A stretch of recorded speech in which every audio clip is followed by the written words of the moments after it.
Business, sex, feminism, life. Totally uncensored. Welcome to the womOwned podcast.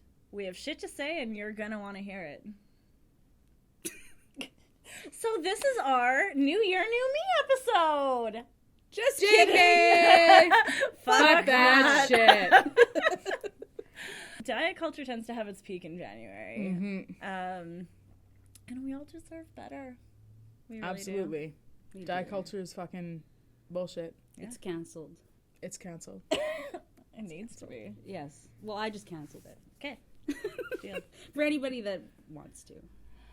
Do either of you want to speak on your experience with diet culture? Yeah, let's get right into it. We have 30 minutes, so. Okay, So, give her. Do you want me to start? You started last time. Yeah, please start. Okay. No, yes. Okay, I'll start off. So diet culture has just always been a part of my life, I guess. I remember as a kid, my grandma was a Tops member, so I it was like remember that. taking off pounds I totally forgot that till right sensibly or something. Yeah, I don't know, that's what it something like was. that. Yeah. And then I remember when she got to be a cop, which is keeping off pounds sensibly or whatever the S stands for, which means that she had reached her goal weight and then she was maintaining. And then I also remember like my mom being on Weight Watchers and my mom and like one of her best friends used to get together and do like jazzercise like step aerobics or whatever, and they had like the hot pink That's kind of fun. leotard. Yeah, it was super fun, right? My mom just used the aerobics videos. Yeah. now. Yeah, I totally remember that. My mom had a record. Yeah. It's Ed Allen time. Oh, whoa. It was a record. And I would A do it with her. record. Yeah. That's amazing. I mean, that's kind of great. It was so fun.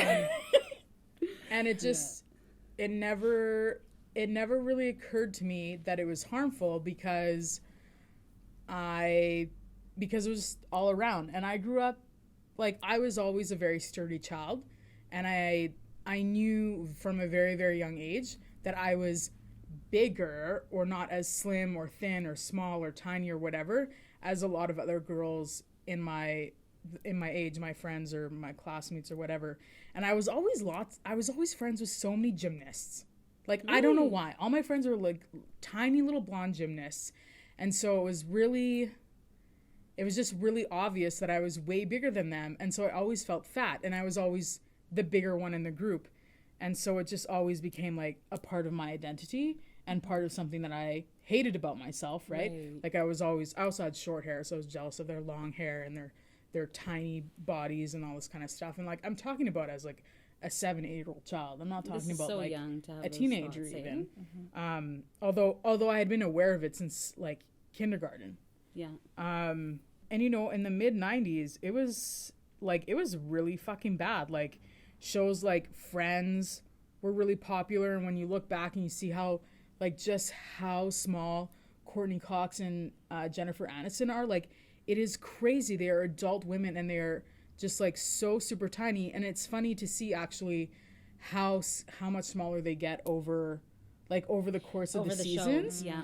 And even like I remember like Gwen Stefani, she always had like crop tops and stuff, and like it was just, and like low-rise jeans were in style, and like Britney Spears and Christina Aguilera, like all these very, very, very slim women. And there were no, like there were fat women, but they were fat women and they were evolved because they were fat. It was Roseanne, it was Oprah. Yeah, it was never really the lead or the like sexy remember one Ricky or Lake? Like Ricky Lake was a fucking joke. Yeah, Monica Lewinsky was a joke because she was overweight, you know? Yes, and so Monica Lewinsky, well, she was sexy.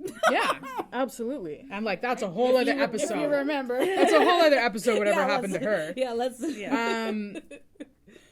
But yeah, so I always just hated my body or felt uncomfortable with my body, and dressing it was. The funny thing is that I hated my body so much as a child and a teenager, but I was actually still a really fucking normal size, like an average size. And I fit clothes, and I was able to wear clothes that was trendy or whatever at the time, or, you know, more or less, although I wasn't super interested in fashion, and my parents never were. So that was another kind of thing that that didn't really help with the whole feeling good about yourself thing. And then it wasn't until I was in my early 20s that I really, like, I had a really terrible year and I gained 70 pounds in 1 year. And all of a sudden I couldn't fit any of the clothes that I loved anymore. The ones that you wanted to and wear. And this was 2004, 2005. So like plus size fashion was not what it is today. And it's still not awesome today. No. But it was total fucking garbage back then. Yeah.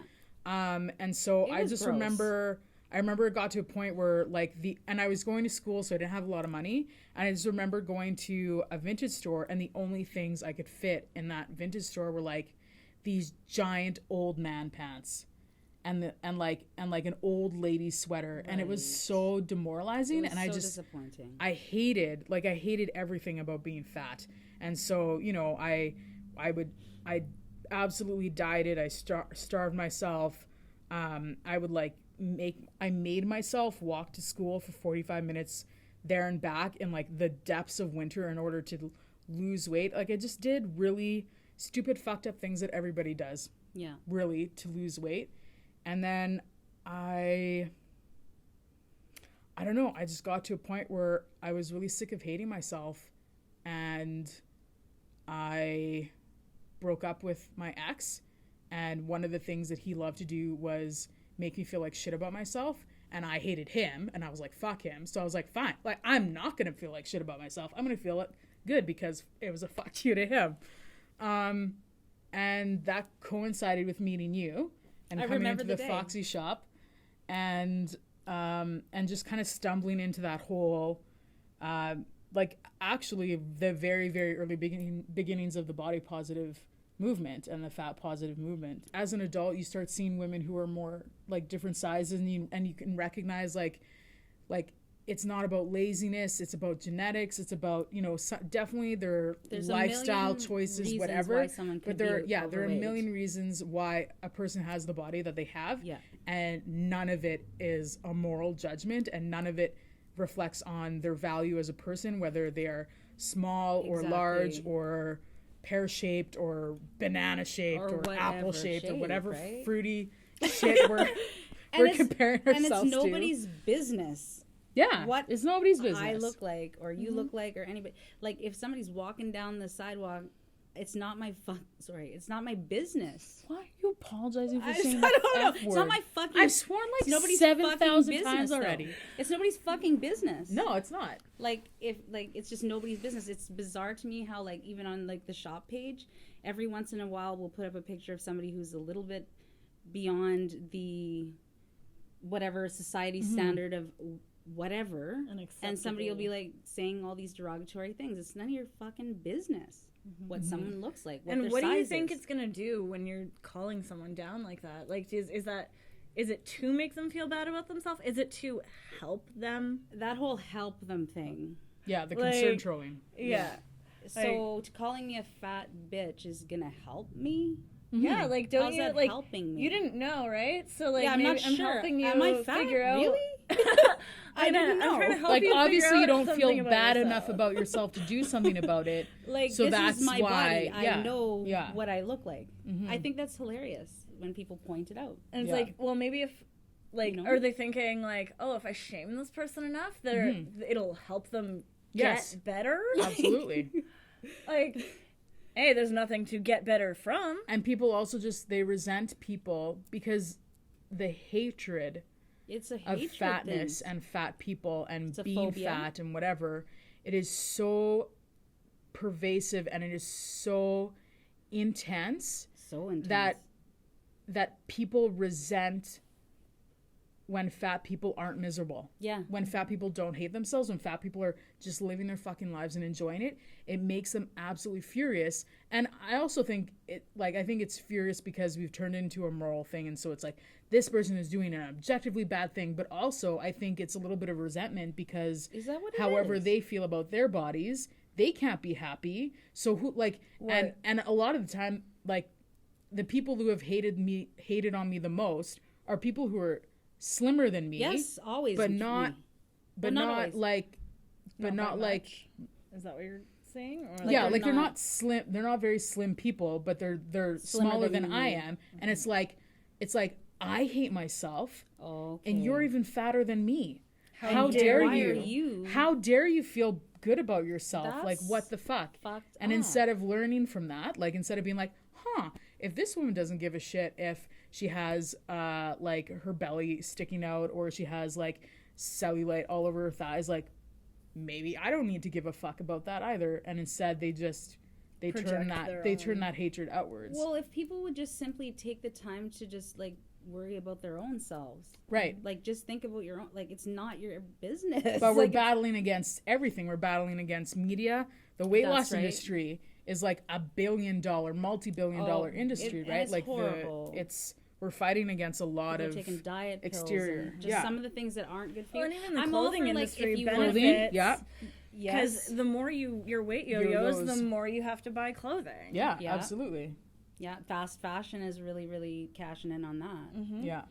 Foxy Shop doesn't do fast fashion, just so you know. We were one of the first boutiques that was body positive in the city. Like, actively and deliberately. And man, did we get backlash when we started. Like, 7 years ago, it wasn't as acceptable. Mm-hmm.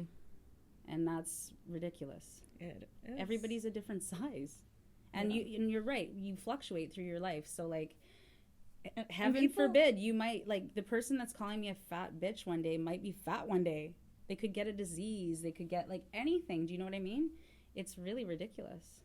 And it's got to stop. Yeah. And, size has nothing to do with your character and, like, that you deserve kindness. Yeah. At the very Everybody fucking deserves least. that. Exactly. And also, fatness doesn't have... The other thing is the whole health correlation with fatness. I'd like to talk about that. I've always been in exceptional shape physically. There's never been anything that wrong with my body, like genetical. Like, I've always had great blood pressure, great cholesterol. Like, I've never had any like health problems physically because of my weight, and yet like when I was pregnant, I was a high risk pregnancy because I was fat. I am fat. And that meant I was at more of a risk for gestational diabetes. I was at a higher risk for HELLP. It's like, it's a high blood pressure thing. It's like, it's really fucking serious. Like, it's very deadly, and it comes on like very quickly, very suddenly. And then also there was this thing where it's like, they were like, giving an epidural to a fat person is more risky because they might not be able to get through all of that fat. That's what they said. They did that to my sister when she was delivering. It's fucking gross. And so that, because I was a high risk pregnancy, it meant I couldn't give birth where I wanted to. I had to go to St. Boniface Hospital. And it really fucking pissed me off because my entire pregnancy, they could see that you were healthy, that I was healthy. Yeah. Like, I was at a higher risk, but I still didn't have it. Yeah. And there are lots of other women that I knew that were pregnant around the same time I was, and they were much smaller than I was.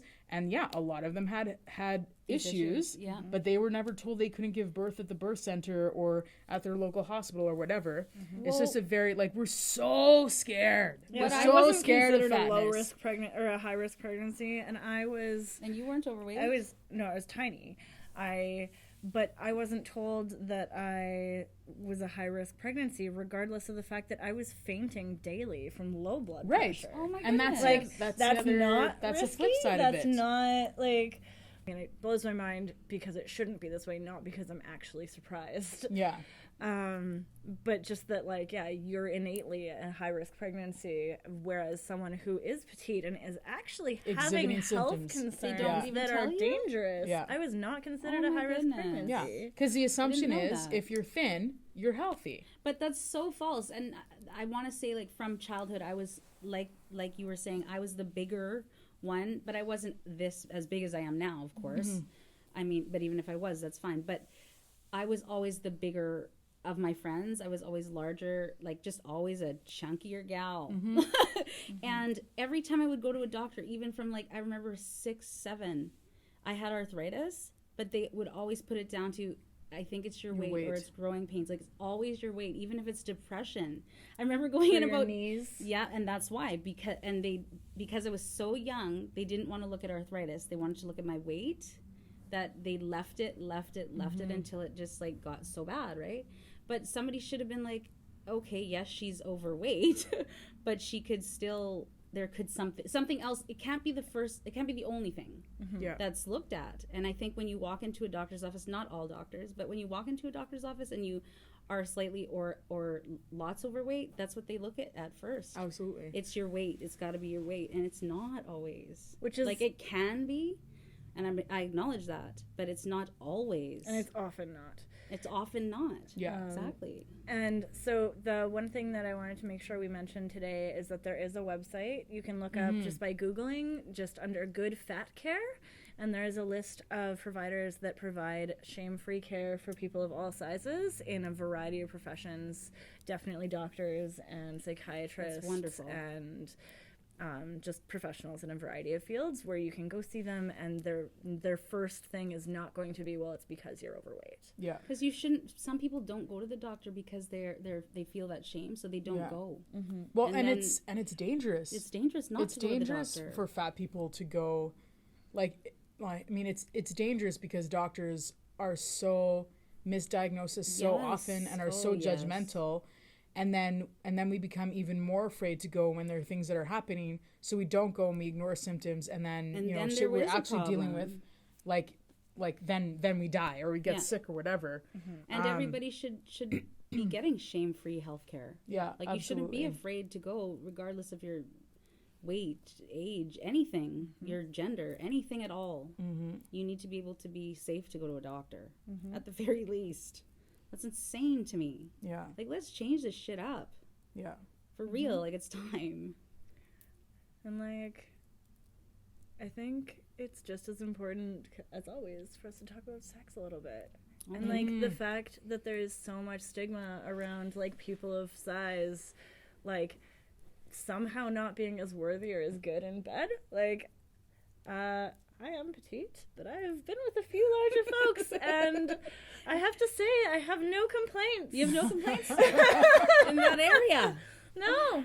It makes me sad when I hear other women's, like, not want to explore their sexuality because they may have a few extra pounds. They're not feeling themselves. Yeah, like lacking confidence. Like, and that is something that does impact people of all size, but it is comes back to fat shaming. Yes. And it all comes back to diet culture and the poison that it is.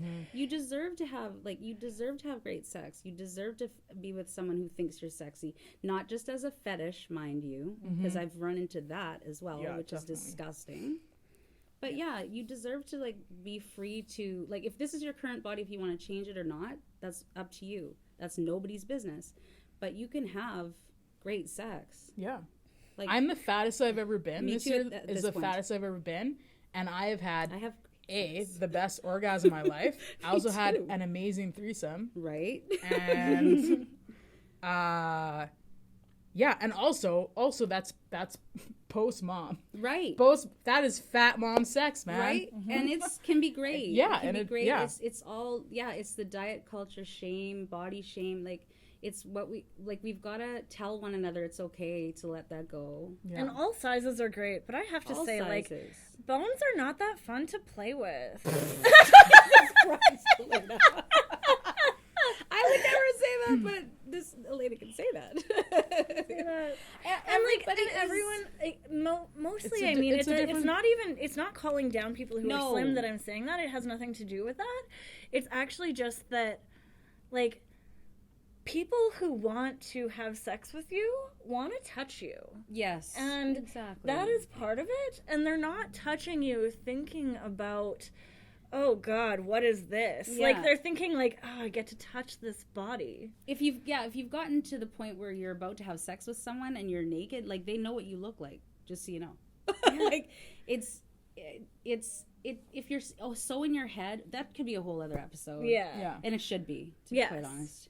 But because it was important to touch on also. Yeah, absolutely. I think. Yeah. So. I was definitely one of those young girls who internalized the fact that I wasn't as valuable as thinner girls and thinner young women, and that I wasn't as attractive.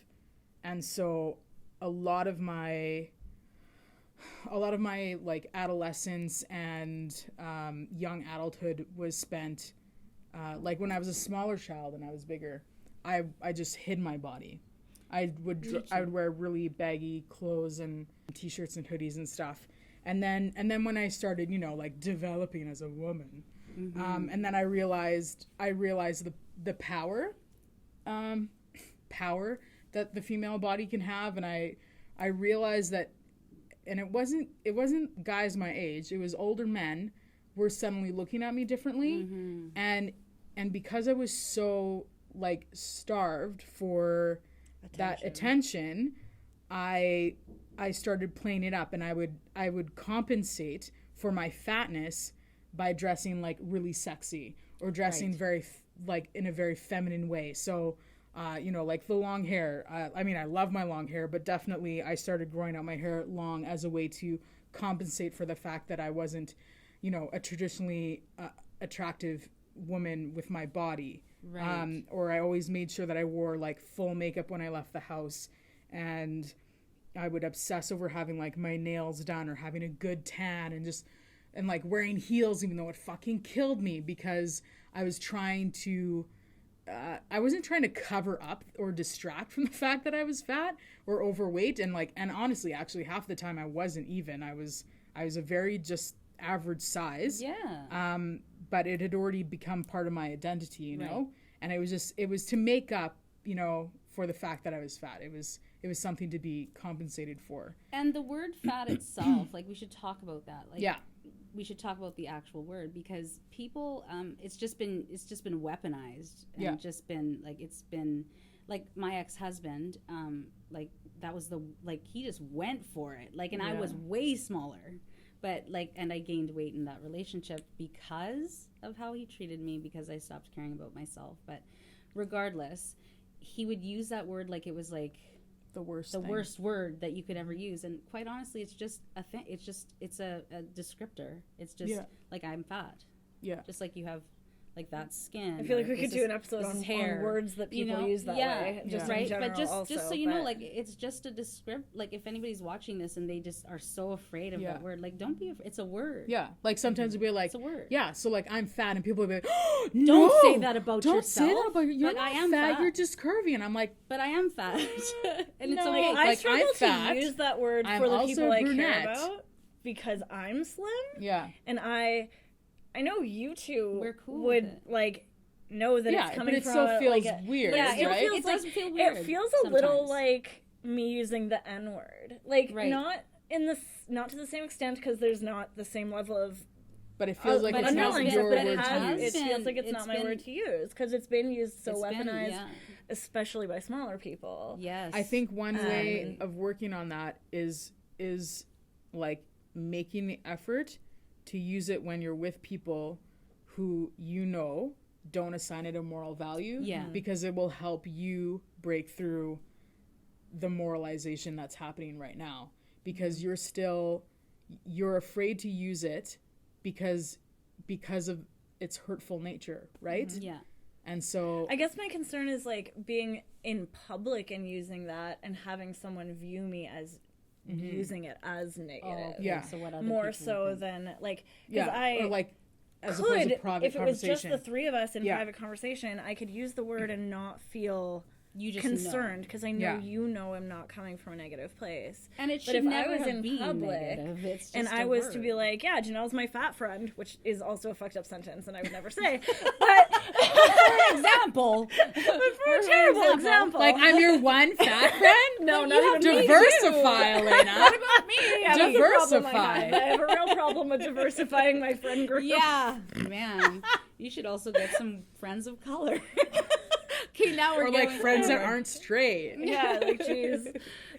But I can understand that, because you're not fat. For sure. It's like you don't want people to be offended. And I know that people can view me as intimidating because of being slim, and can just innately be offended by my presence, which also sucks for me, just saying. Because you're not so that I'm making it about me. Because you're so not that person. it like, you know, it also ends up coming back in that way where I get treated poorly because of other people's insecurities. Wow.